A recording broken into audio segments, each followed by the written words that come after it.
Governo Federal, Governo do Estado do Rio de Janeiro, Secretaria de Estado de Cultura e Economia Criativa do Rio de Janeiro, através da Lei Aldir Blanc, apresentam esta temporada do Muiractã. Olá, eu sou a Ana Morim e vou acompanhar vocês nesta temporada do Muiractã. Aqui vamos falar sobre literatura com a ajuda de quem escreve, pesquisa e lê.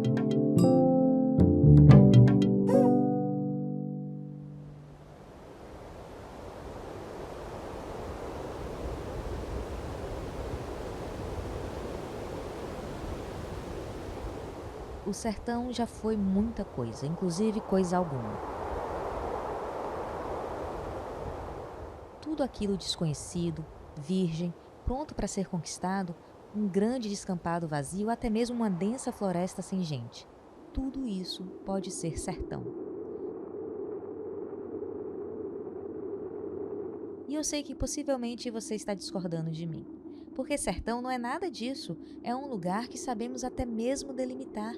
Estava todo pintado com uma cor diferente no mapa de sub-regiões brasileiras.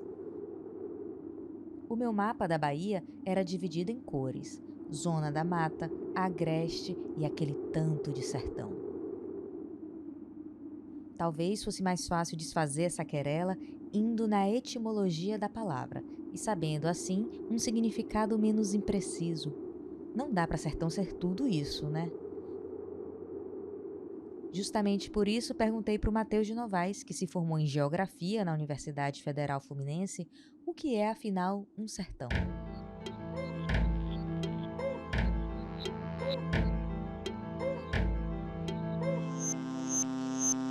É interessante, apesar de ser, em certa medida, um lugar comum, a gente pensar o sertão a partir do nível linguístico, pensar na formação semântica do termo. O sertão ele surge inicialmente como um signo linguístico da expansão portuguesa. Não é uma palavra que existia no léxico português antes do início das navegações. E por conta disso, não se tem certeza até hoje se é uma palavra que surgiu em função da conquista de novas terras ou se foi uma palavra de origem portuguesa, surgir em função disso e seria uma corruptela de deserto ou algo do gênero, ou se seria uma palavra que foi adicionada ao léxico português a partir de outra língua. Sinceramente, como a gente não tem ainda documento para averiguar isso com certeza, o que importa é o quanto associado está o uso do sertão à expansão imperialista portuguesa. O sertão ele é fundado a partir de uma relação de alteridade entre o que era inicialmente próprio do colonizador e o que era externo a ele. E aí, nesse sentido também, tem toda uma homogeneização do que não é o colonizador, que é algo muito próprio da mentalidade europeia da época e, a rigor, da mentalidade ocidental hoje ainda. Esse é o pulo do gato para entender esse nó. A ideia consolidada do que é sertão para a gente hoje foi formada em um determinado contexto. Se sertão era tudo aquilo virgem e vazio, e aqui você sabe, virgem e vazio para quem, né? Se sertão era tudo a ser civilizado, porque precisava da benevolente empresa colonial, algo aconteceu para que o sertão se tornasse o que é hoje. Essa imagem aí que você fez na cabeça assim que o nome sertão foi pronunciado. Duvido que você pensou no Pantanal ou na Amazônia, esses sertões de outros tempos.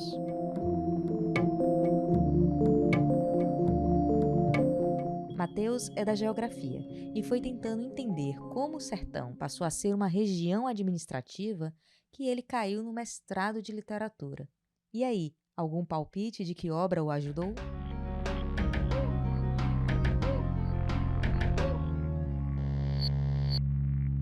Como é de se supor, eu descambei para ler Os Sertões, do Euclides da Cunha.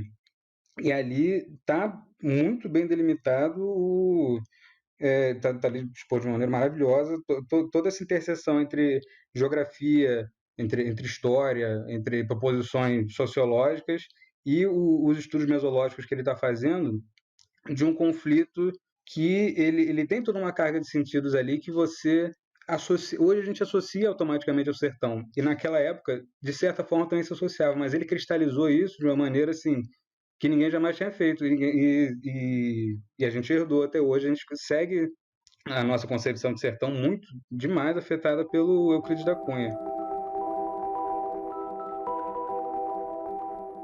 Se os Sertões cristalizou essa ideia, já havia um movimento para isso, certo? Inclusive já se expressando em nossa literatura. Os Sertões de Euclides da Cunha foi publicado em 1902. Mas o sertão e o sertanejo já estavam na literatura nacional e carregados de sentidos dúbios.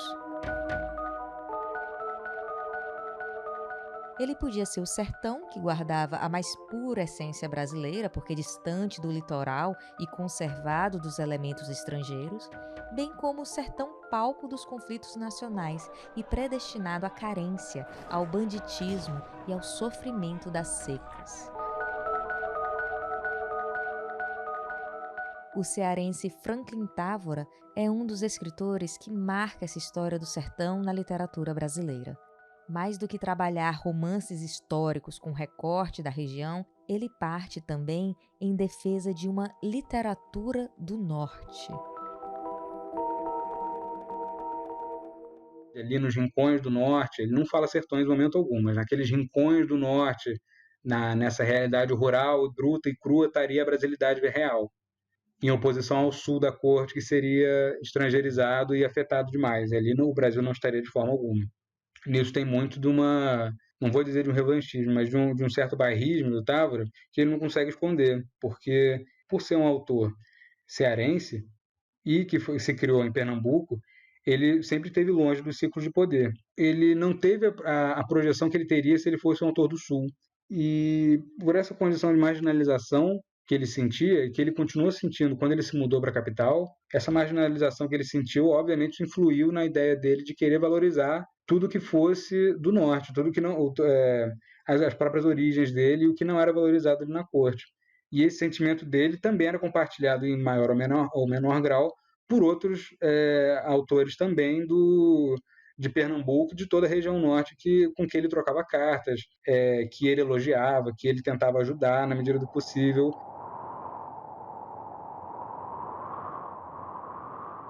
O Brasil profundo é como dizem, não é verdade? Isso tudo que reforça esse imaginário da essência guardadinha, original, pura, 100% brasileira, sem estrangeiros. Távora vai escrever esse Brasil em U Cabeleira, com o sertão e o cangaço em um cenário de uma profunda seca que marcou a região no século XVIII, que é quando se passa a história. O livro é de 1876 e um ano depois vem o essencial marco do que faz sertão virar cada vez mais o sertão. Estamos falando da Grande Seca de 1877.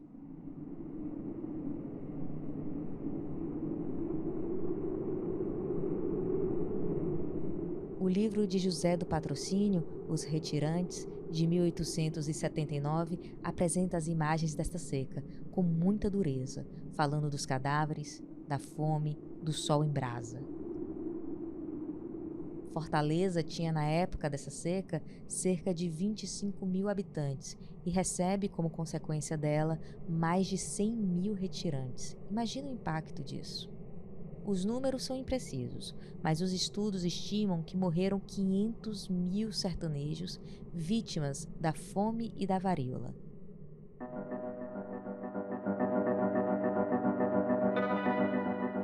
Há uma migração em massa, especialmente para a região amazônica. Aqui entra a mão de obra do ciclo da borracha, os seringueiros. Não é à toa que uma das principais avenidas de Rio Branco se chama Ceará. E que o mais famoso filho da também acreana Chapuri, o seringueiro e ativista Chico Mendes, seja filho de imigrante cearense. O movimento das secas parece falar muito sobre o Brasil. Retirantes também é o título do quadro de Cândido Portinari, de 1944, que traz a lembrança de outra forte seca, a de 1915, que também inspirou o 15, de Raquel de Queiroz, publicado em 1930. A pintura de Portinari mostra um chão seco, duro e com pedaços de ossos. por onde caminha uma família de expressão desolada, vestida em trapos, doente e com fome. No céu, ao fundo, os urubus na espreita. A Grande Seca desenrola essa marca na imagem do norte, posteriormente separado, sendo que hoje é o Nordeste. Ali onde vai se dar o palco da reivindicação da essência brasileira, como já falamos, vai ser evocado esse tema cenário do sertão enquanto seca ao longo dos séculos. Se ali no norte primeiro estava a capital, ali também estava o centro econômico do Brasil. Até então, até o início do século XIX. A economia da cana-de-açúcar nas províncias do norte atlântico, elas eram o motor econômico do Brasil. E ali se concentrava aquela elite econômica associada à economia do açúcar, ela era também a elite política central do país. Só que com o declínio da cana-de-açúcar e com a vinda da família real, o estabelecimento da capital no sul, isso tudo foi se perdendo. E isso foi espelhado também na produção literária da época, não só da época, né, do Távora, mas também, se você for pensar nos Elis do Rego, por exemplo, ou na Raquel de Queiroz, ou no Jorge Amado, tematiza isso de alguma maneira, essa decadência do Nordeste, seja a partir da decadência da indústria da cana, seja a partir dessa ideia do abandono estatal, que vai ser reafirmado a partir dessa identificação do Nordeste com o sertão e com as secas. Isso tudo, tudo faz parte de um processo histórico em que tem muitas variáveis que estão se juntando aí num processo assim, longo e complexo, e a literatura, curiosamente, está no centro disso também. O sertão, agora já bem particularizado naquela sub-região do Nordeste, adentrando no norte de Minas e Vale do Jequitinhonha, pelo polígono da Seca, tem o direito de ser complexo como qualquer outro lugar. E isso está nos exemplos que Mateus trouxe para a gente. E você está aí pensando em vários outros autores que recortam esse sertão de outras formas, certo?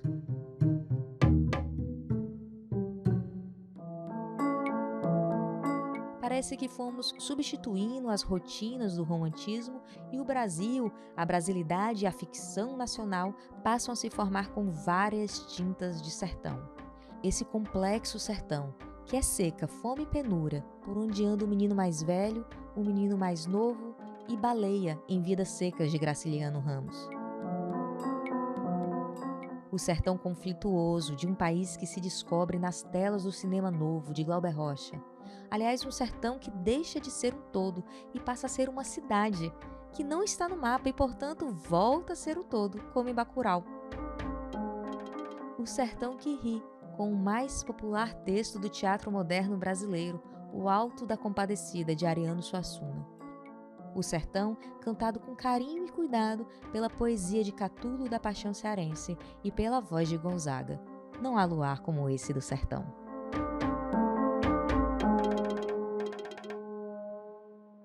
Isso tudo posto e você ainda está aí, me ouvindo e esperando a hora que eu vou dizer.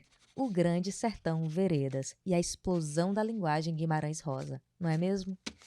Eu avisei que era um tema cheio de nuances. Viu tanto que o nosso cânone conversou e conversa com o sertão? Como isso passa por uma ideia de Brasil? Então, vamos bagunçar os sertões com a provocação do professor de Teoria da Literatura da Universidade Federal Fluminense, Adalberto Miller.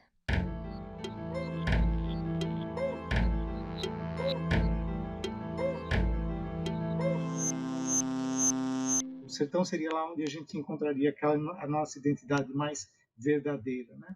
Como se fosse assim o lugar para onde a gente iria encontrar um espelho da nossa identidade, né? Eu acho que essa visão ela cria mais problemas do que gera benefícios.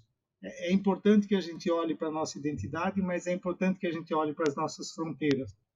Então é preciso relativizar essa ideia de que, olhando para o nosso sertão profundo, para a nossa identidade profunda, a gente vai se entender. É uma postura filosófica errada. É a postura do Sócrates, né? Conhece-te a ti mesmo. Não. A filosofia moderna vai dizer não. O Levinas, por exemplo, né? Você só se conhece no outro. O outro é que é o nosso verdadeiro modo de conhecimento.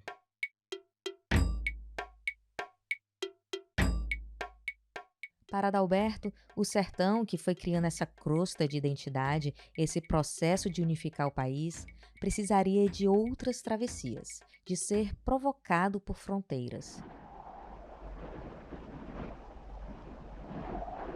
E por fronteiras, não estamos apenas falando das delimitações geográficas. São fronteiras diversas que se projetam na linguagem e nos povos. Assim, as fronteiras seriam capazes de tensionar a ideia de um Brasil plasmado, esse Brasil unificado, que só fala português e que se fecha em si mesmo.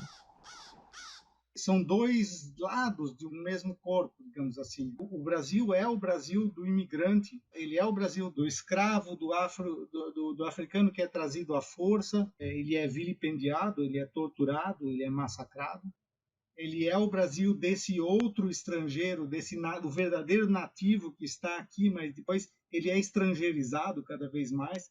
A gente estrangeiriza o índio, tanto que a gente chama ele de bugre. O bugre é o índio ruim, o índio que vai para o mato. E o nome que a gente dá para ele é um nome que vem de búlgaro, vem através do francês, que é um xingamento, né? Então você estrangeiriza o próprio nativo. Ao invés de criar essa ideia de que nós somos uma identidade única e mestiça, não. Né? Nós somos uma identidade cheia de estrangeiros. O Brasil é um país de estrangeiros. Não é um país da mistura, é um país de estrangeiros.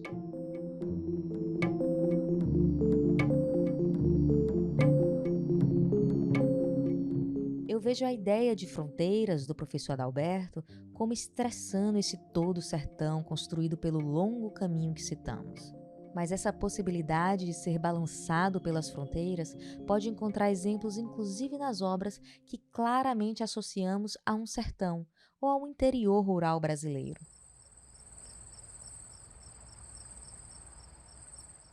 Para Adalberto, dentre os melhores nomes que dariam conta das fronteiras nesse sentido, estariam Raduan Nassar, escritor brasileiro, filho de pais imigrantes libaneses, e o Guimarães Rosa, que além de escritor, era diplomata. Ele reforça essa ideia de que as fronteiras passam pela linguagem. E se o estrangeirizado está à parte do sertão para Franklin Távora, aqui ele é desejado. Existe uma construção narrativa no Lavoura Arcaica que ela é tributária de textos da tradição árabe, como, por exemplo, As Mil e Uma Noites, a presença desse aspecto lendário se misturando, né? A presença da parábola do pobre e o mendigo que chega até a casa de um senhor rico.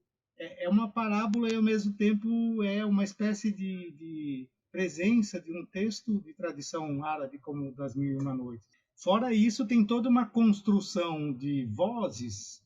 Você tem a presença da oralidade muito forte. E a oralidade ela se materializa em aspectos discursivos, em uma tipologia de discursos que separa as vozes. Para mim, a característica maior, a diferença do Torturado e do Lavoura Arcaica, está justamente nessa dissociação do Torturado entre o narrador e o personagem.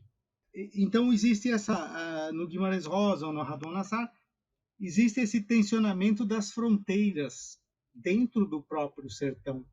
Quer dizer, existe essa heteroglossia, né, para usar o termo do Bakhtin.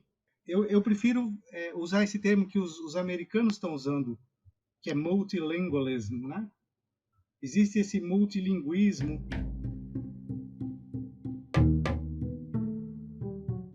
Para ilustrar esse multilinguismo, Adalberto me fala sobre Meu Tio, o Iauaretê, no qual Rosa usa termos do Tupi-Guarani, inclusive inventa alguns deles.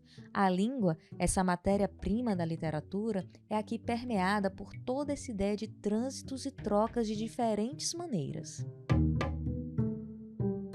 É muito difícil definir esse livro como um livro do sertão, mas é muito mais um livro que tenta entender não só a fronteira entre o homem e o animal, mas entre o branco e o indígena. Então, para mim, dentro do próprio problema do sertão, a gente já tem uma abertura, no texto de Guimarães Rosa, uma abertura para aquilo que eu chamo de fronteira. No conto de Rosa, um viajante é recebido pelo filho de uma indígena e um branco que caça onças. É ele a voz da narrativa. Com muitas marcas de oralidade, o texto vai vacilando entre vários cantos da linguagem, assim como o protagonista vacila entre ser homem e ser onça. Adalberto também comenta o livro Mar Paraguaio, de Wilson Bueno, escrito em uma mistura de português, espanhol e guarani. O Paraguai não aparece por mero acaso no leque de referências do professor. Natural de Ponta Porã, Adalberto é filho de uma paraguaia com um teuto brasileiro. A fronteira geográfica está bem ali, ao lado da cidade, dividindo o Brasil e o Paraguai. Portanto, nessa posição biográfica epistemológica, como ele me diz, as fronteiras trincam esse Brasil que não se pensa em relação ao outro, inclusive na geopolítica. O professor nos falou do sertão como um espelho que o Brasil está sempre disposto a olhar. E aqui então surge o Paraguai como espelho que a gente tenta evitar. Tem um livro que acabou de ser lançado do Marcelo Labres, né? Quer dizer, que é o Paraíso Paraguai, é a história de imigrantes alemães que são, né, que vêm para o Brasil, né, imigrantes pobres. Então, esses imigrantes vêm e são levados para a Guerra do Paraguai, para serem, né, como se diz, né, lá na minha terra se diz boi de piranha, né? E foi isso que o Exército Brasileiro fez com os escravos. Tanto os escravos, o Brasil dava títulos de alforria para os escravos lutarem na Guerra do Paraguai, e também dava, né, terras ou possibilidades de vida para as famílias, né, que mandavam, de imigrantes que mandavam alguém lutar na guerra. Então, o Brasil não é só o sertão. O Brasil é um centro de poder na América Latina. E um país do qual, por exemplo, a sorte do Paraguai foi destruído pelo Brasil, pelo Império Brasileiro. O Duque de Caxias mandou degolar mais da metade da população masculina paraguaia para que a população paraguaia não se regenerasse, né, para que ela ficasse sempre, em termos numéricos, uma população minoritária. Você não pode pensar um problema local sem entender as dinâmicas, né, um problema nacional sem entender as dinâmicas transnacionais. Como entender o sertão sem as fronteiras? Eis a provocação.